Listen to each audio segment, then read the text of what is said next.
Hur säkerställs barnets rätt till utbildning för barn på flykt? Jo, man betonar att barn som är flyktingar, de ska ha rätt till utbildning.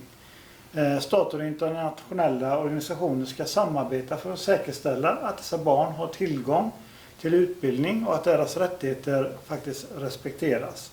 Detta gäller även under flyktingsituationer.